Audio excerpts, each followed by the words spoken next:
우리의 이슈가 뉴스를 바꿉니다. 세상을 깨우는 황보선의 출발 새 아침. 네, 자, 사의를 표명하고 휴가를 떠났던 신은수 청와대 민정수석 어제 돌아왔습니다. 자신의 거취는 대통령에게 일임한다 이렇게 말했습니다. 또 어제 그 검찰 인사위원회가 열렸는데 상당히 이르게 어제 바로 그 검찰 그 중앙급 간부 인사가 나왔고요. 이 간부 인사 내용을 보면은 신수석 그리고 윤석열 검찰총장의 의사가 좀 반영이 됐다 이런 분석이 나오고 있습니다. 최근 왜 이런 일이 벌어졌는지 명확한 설명은 아직 나오지 않고 있고요. 신은수 수석의 그 성격, 품성을 잘 아는 사람에겐 이번 사태 어떻게 보일까요? 자, 김기현 국민의힘 의원 전화로 연결돼 있습니다. 김 의원님 안녕하십니까? 네, 김기현입니다. 네, 김기현 의원님 저 신은수 수석과 원래 관계가 있으시죠? 잘 아시죠? 예, 지금 뭐 신수석이 그 예. 현 문재인 정권에 몸담아 있는 사람이긴 합니다만, 예. 저는 국민의힘에 있고요. 예.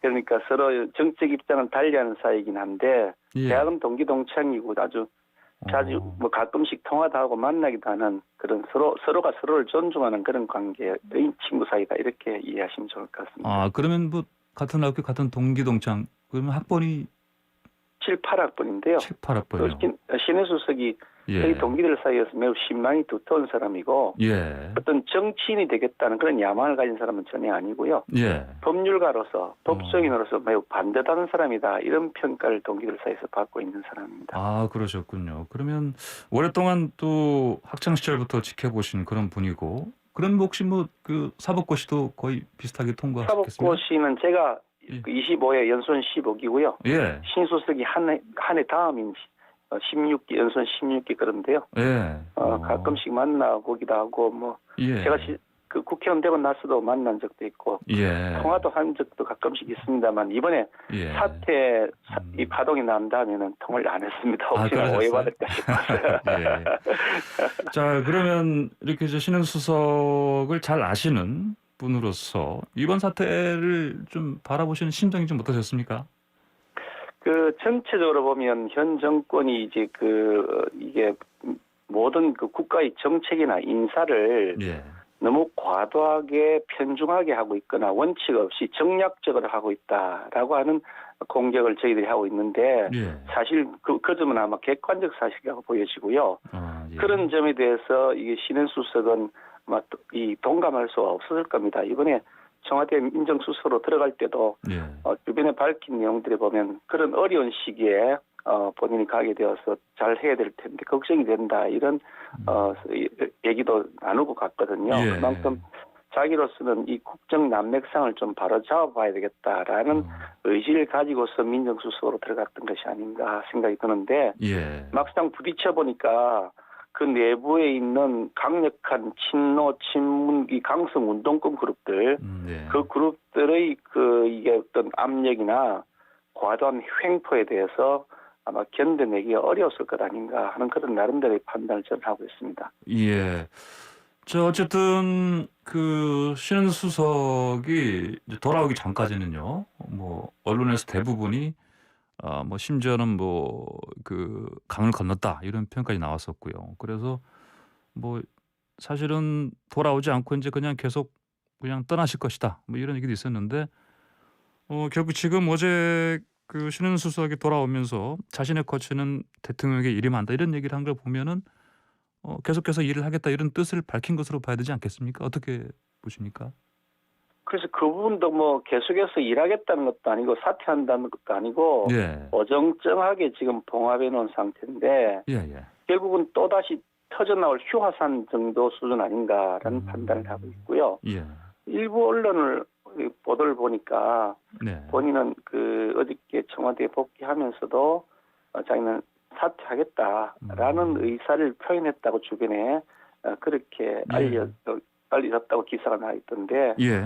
아마 대통령과 사이에서 뭔가 얘기가 있었을 것이라고 짐작이 되고요. 예. 아마 문 대통령 입장에서는 그렇겠죠. 지금 당장 한 달여 만에 2달도 채 되지 않아서 자신이 신뢰하는 사람이라고 해서 삼고 처리하듯이 해서 민정수석을 앉혀놨는데 예. 그만둬버리면 대통령이 직접 타격을 받겠죠. 아마 그런 사정 때문에 임시 봉합한 것이 아닌가 하는 생각이 저희 판단입니다. 야, 임시 봉합이라고요. 그 청와대에서 이번 파문이 뭐 일단락됐다 이렇게 설명을 했습니다.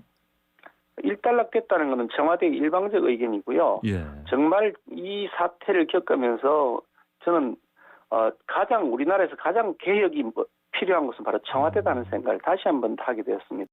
예. 이게 구중궁궐에서 일어나는 권력 암투가 도대체 국민들은 모르는 사이에서 어떻게 전개되는지 알 수가 없는 겁니다. 이게 무슨 조선시대 사극 드라마 보는 것도 아니고요. 이 청와대에 일하는 사람 대통령까지 포함해서 전부 국민 세금으로 본 것 같습니다. 일반 사기업체 임직원이 아니고요. 예. 국민의 알 권리가 당연히 있는 것이죠. 아니 청와대라고 하는 최고 권력 핵심부에서 권력 누수 현상 무슨 그 하극상이냐 아니냐 뭐 이런 논란들이 빚어지고 있는데 여기에 대해서 통치행위라고 얘기하면서 아니 이게 청와대에서 통치행위라고 하면서 그 과정을 설명을 하지 않습니다. 아니 뭐 조선시대의 왕입니까? 무슨 통치행위는 무슨 통치행위입니까? 인사에 관해서 배경을 설명하고 그 과정에 대해서 의문이 생기면 해명을 하는 것이 당연한 의무지. 예. 그거 국민들은 알 필요 없어. 이건 통치행위야.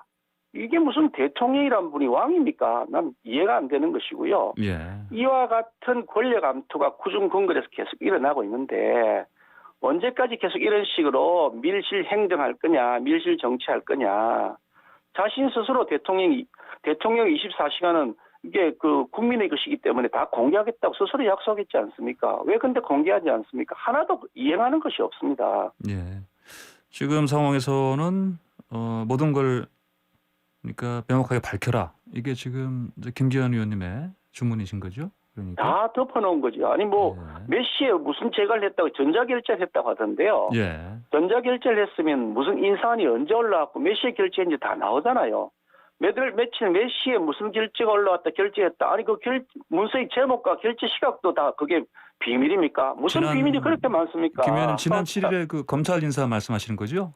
예, 그렇습니다. 예. 자, 그러면 그 사실 이제 어찌 보면 이제 아무리 수석이지만 비서 아닙니까? 대통령의. 근데 이제 이렇게 비서의 인사 관련 거치 관련 기사가 이렇게 정말 크게 나는 이런 상황. 이게 정상적인 상황 아닌데요. 사태라는 표현을 쓰기도 하고요. 그러면 이 사태의 책임이 그럼 뭐 어떤 사람들에게 있다고 보십니까? 그 당연히 대통령이 있지 않겠습니까? 대통령이 수석비서관이지. 아니 예. 저희 수석비서관도 아니고.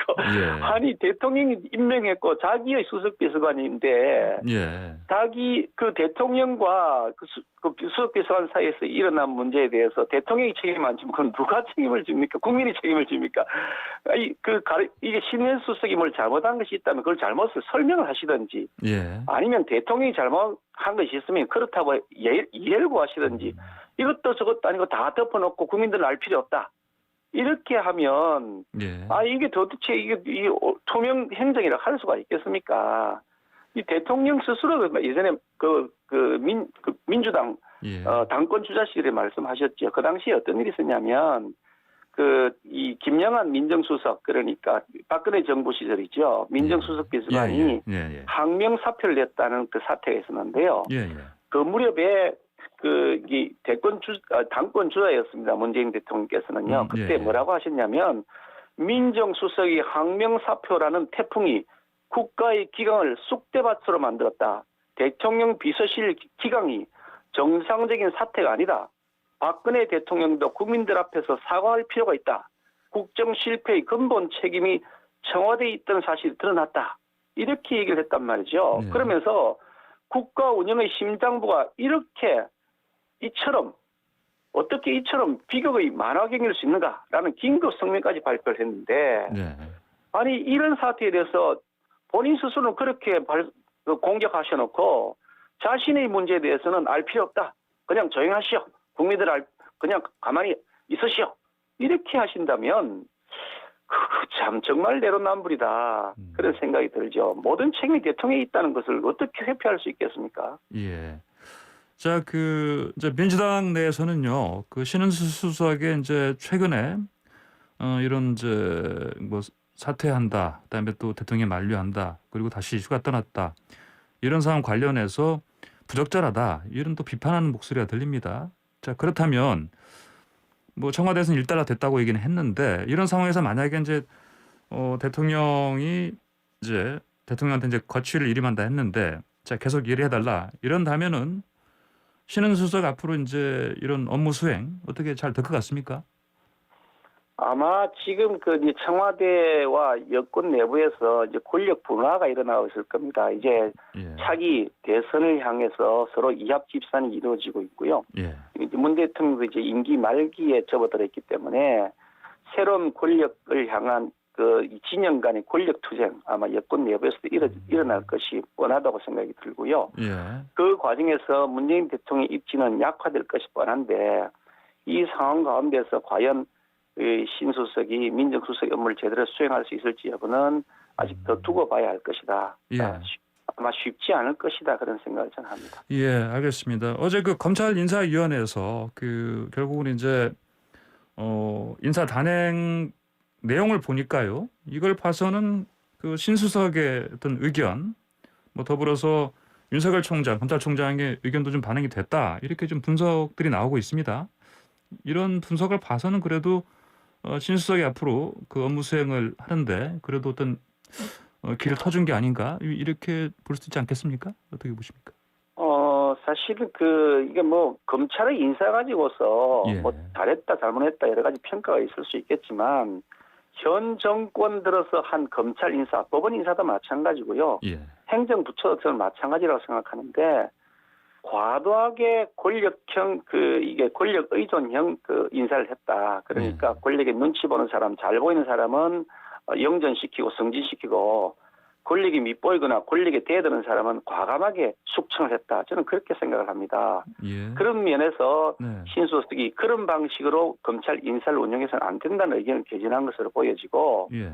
그런데도 불구하고 대통령은 그 부분을 무시해버리고 뭐 자신에게 충성하는 사람은 계속 그 자리에 앉혀놓고 또 좋은 자리 보내고 심지어 이제 자신에게 충성하지 않거나 혹은 권력형 비리 사건, 뭐 울산 선거 공작 사건, 뭐 월성 원전 문제 그리고 불법 출국 금지 문제, 예. 라임 옵티머스 관련 수사 이런 권력형 비리 문제에 대해서 수사를 하는 검사들에 대해서는 아주 가혹한 인사조치를 했단 말이죠. 이런 것들에 대해서 문제 제기를 한 것을 예. 이게 신수석이 문제 제기를 했던 것으로 보여지는데 그걸 무시하기가 어려우니까 임시 당분간 중단한 것일 뿐이긴 하지만 예. 어차피 윤석열 총장이 7월 달에 퇴임을 하기 때문에 그때 대규모 인사를 할 것이다. 예. 예. 잠시 숨고르기 하고 있는 것일 뿐이지 권력형 비리가 산적해 있는 마당에 예. 그걸 덮고 싶은 그런 불안한 마음이 왜 없겠느냐 저는 그렇게 짐작합니다. 알겠습니다. 좀 주제를 약간 좀 바꿔보겠습니다. 최근에 김명수 대법원장이요. 사과문을 낸다고 했는데 입장문을 내긴 했는데 이게 지금 긁어부스럼이다 이런 지금 평가가 나오고 있습니다. 어떻게 보셨습니까? 저는 김명수 대법원장의 여러 가지 처신을 보면서 예. 정말 참 감각 없는 분이다. 어떻게 이렇게 감각 없는 분일까 하는 생각을 하는데요. 예. 처음부터 거짓말을 했습니다. 국회에 대놓고 허위 공문서를 작성해서 자신이 탄핵 때문에 임성근 부장에 대한 사직서를 수리하지 않은 것이 명확한데도 불구하고 그런 일이 없다고 거짓말을 했고 예. 또 거기에 대해서 논란이 되니까 이번에 2월 19일자로 그 법원 내부망에다가 사과문이라고 올렸는데 이것도 거짓말을 했습니다.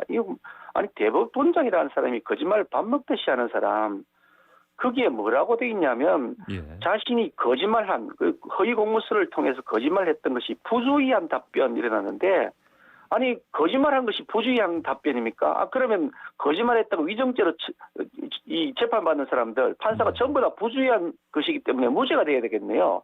대한민국에 위정죄가 어디 있겠습니까? 아니 판사라는 사람이 어떻게 이렇게 거짓말하느냐. 또 거기에 내부망에 올렸던 사과문에 보면 정치적 고려는 전혀 없었다. 예. 정치권과 경험 안 했다 그랬는데 녹취록 서술에 나와 있습니다. 톡 까놓고 얘기하면 탄핵하자고 저렇게 설치는데 여기 사표 수리하면 내가 국회에서 무슨 얘기 듣겠나. 정치적 상황도 살펴야 되고 예. 이렇게 본인이 얘기를 했단 말이죠. 그래 놓고 그런 말 안 했다고 또 거짓말합니다. 이렇게 부도덕한 사람이 대법원장이 계속 그 자리에 있다는 것은 말이 안 되죠. 예. 하루빨리 사퇴해야 된다고 봅니다. 알겠습니다. 자, 자, 이 문제 좀 여쭤보겠습니다. 그 박지원 국정원장이 그 이명박 정권 당시 국정원 사찰 문제 들고 나왔습니다. 특별히 이 문제에 대해서 좀 하실 말씀 혹시 있으시죠? 예, 사실 뭐 사찰 그러면 김대중 정권 사찰부터 먼저 거론을 해야 됩니다. 그 당시에 예. 사회 지도층 정치인들에 대해서 1,800명 통화를 무차별 도청했는데 그거 모두 유죄로 판결났고 그 당시에 국정원장 2사람이 다 징역을 갔습니다. 네. 그 사찰에 대해서 이번에 박지원 국정원장이 그 사찰이 있었냐 물었더니 사찰이 없었다 그럽니다. 세상 이런 거짓말을 해대면서 12년 전에 뭐 있었는지 없었는지 모르는 그 MB 정권 시절의 일을 가지고서 다시 사찰이 있었다. 이렇게 하면서 이에 대한 자료 공개를 검토해야 된다. 뭐 이런 식으로 얘기를 하고 있으니 이게 명백한 선거 개입이다. 부산시장 선거에 개입하기 위한 의도가 명확하게 보인다. 그래서 울산시장 선거 공작을 했던 그 악몽을 다시 한 번 더 올리게 되는데 예. 또 한 번 더 관건 선거 그리고 공작 선거 시즌 2가 시작되었다. 그렇게 저는 판단합니다. 공작 선거 시즌 2가 시작됐다. 이런 판단이시라고요. 알겠습니다. 자, 오늘 말씀 여기까지 듣겠습니다. 감사합니다. 감사합니다. 네, 지금까지 국민의힘 김기현 의원이었습니다.